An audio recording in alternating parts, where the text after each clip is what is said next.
Alkitab adalah sebuah kisah yang berawal di sebuah taman dan berakhir di sebuah kota.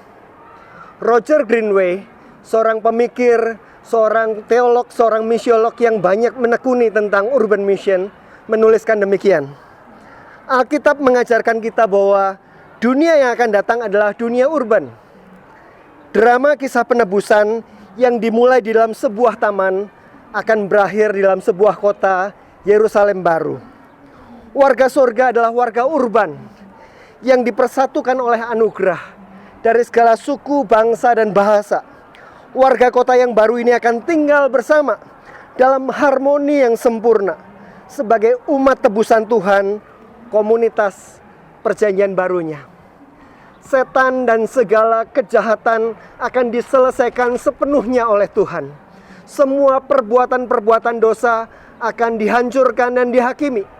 Saudara dan saya sebagai manusia yang sudah ditebus akan dimurnikan. Segala kecemaran dan segala dosa kita akan dihilangkan. Saya menantikan waktu itu di mana kita tidak lagi bergumul dengan begitu banyak kejahatan yang terus merongrong kita di dalam hati kita. Dan bersama-sama dengan umat tebusan yang lain, kita akan membentuk satu masyarakat baru di Yerusalem yang baru. Firman Tuhan dalam Ibrani 11 ayat 16 menyatakan kerinduan kita bersama akan kota itu. Tetapi sekarang mereka merindukan tanah air yang lebih baik, yaitu suatu tanah air sorgawi. Sebab itu Allah tidak malu disebut Allah mereka, karena Ia telah mempersiapkan sebuah kota bagi mereka. Allah mencintai kota. Ketika Dia hendak menggenapi semua perjanjiannya yang dinyatakan dalam Alkitab, Dia merancang dan mendirikan kota. Bersama-sama dengan para pahlawan iman dalam Ibrani pasal 11, kita menanti-nantikan untuk berada dalam kota masa depan itu yang penuh dengan pengharapan. Ibrani 11 menyatakan aspek not yet, aspek pengharapan dari kota Yerusalem baru itu.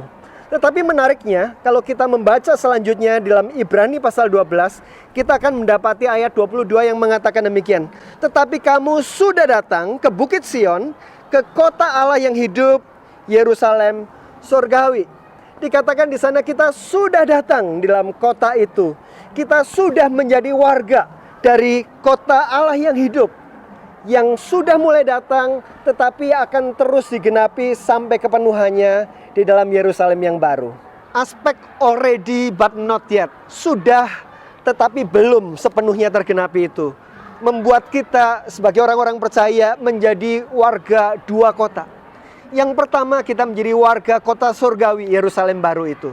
Dan yang kedua, kita menjadi warga kota di mana kita hidup di dunia pada saat ini. Kewargaan kita di dalam kota surgawi itu membentuk identitas kita dan menentukan bagaimana kita mesti berbuat, bertindak di dalam kota di mana kita hidup ini sekarang. Bagaimana kita berkreasi, bagaimana kita berekreasi, bagaimana kita berelasi. Saudara-saudara sekalian, Alkitab Perjanjian Lama berisi banyak sekali nubuatan-nubuatan mengenai kondisi di mana kerajaan Allah yang sudah datang itu akan sepenuhnya hadir, bagaimana situasinya pada saat itu. Amy Sherman menyebutkan ayat-ayat yang menubuatkan hal-hal itu sebagai the preview passages, atau ayat-ayat tinjauan pendahuluan, di mana dari ayat-ayat itu kita bisa melihat bagaimana situasinya ketika kerajaan Allah hadir dalam segala kepenuhannya. Ada dua ciri-ciri yang menonjol dalam setiap preview passages ini. Yang pertama, di sana terjadi keadilan di mana-mana.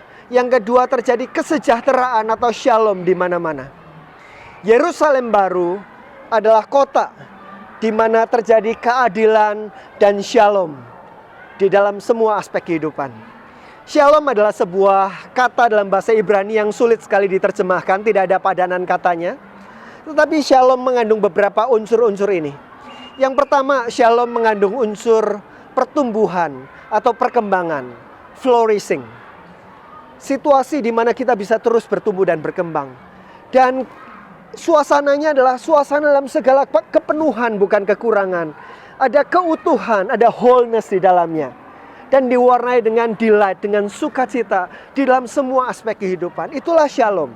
Lalu apa keterkaitannya kehidupan kita di dalam dua kewargaan itu? Kewargaan di kota surgawi dan kota di dunia ini.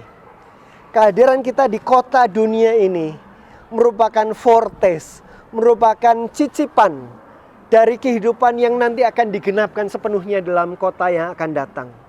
Kehadiran saudara dan saya di tengah-tengah kota di dunia ini adalah menghadirkan cicipan kerajaan Allah. Sehingga ketika orang berelasi dengan kita, mereka melihat betapa indahnya keadilan dan kesejahteraan dan shalom yang diwujudkan. Dan mereka merindukan kepenuhannya. Saudara-saudara, ketika kita jalan-jalan ke supermall, kita akan ketemu dengan outlet es krim. Dan seringkali kita ditawarkan sendok semacam ini, sendok kecil, di mana kita boleh mengambil sedikit, kemudian kita mencicip rasa dari es krim itu. Tujuannya adalah setelah kita mencicip, kita merindukan, kita mendapat kepenuhannya. Itulah panggilan kita. Kita dipanggil sebagai cicipan kerajaan Allah. Melalui kehadiran kita, orang merindukan mendapatkan yang sepenuhnya dari apa yang Allah janjikan di Yerusalem baru. Kita sudah mempelajari metanarasi Alkitab mengenai kota. Metanarasi Alkitab mengajak kita meletakkan hidup kita di dalam kisah Tuhan. Kita terbiasa berpikir bagaimana mengaplikasikan ayat Alkitab ini, kebenaran Alkitab ini ke dalam hidup kita. Tetapi metanarasi Alkitab menawarkan kita sesuatu yang berbeda. Kita bukan menerapkan Alkitab ke dalam hidup kita, tetapi bagaimana kita menerapkan hidup kita ke dalam kisah yang Tuhan sedang kerjakan di seluruh dunia ini. Kita diminta bukan hanya menjadi pengamat atau pembaca, tetapi kita diminta menjadi pelaku dari narasi agung yang Tuhan sedang kerjakan itu. Metanarasi Alkitab mengajak kita untuk memikirkan, menemukan, dan melakukan peran kita di dalam rencana agung Tuhan.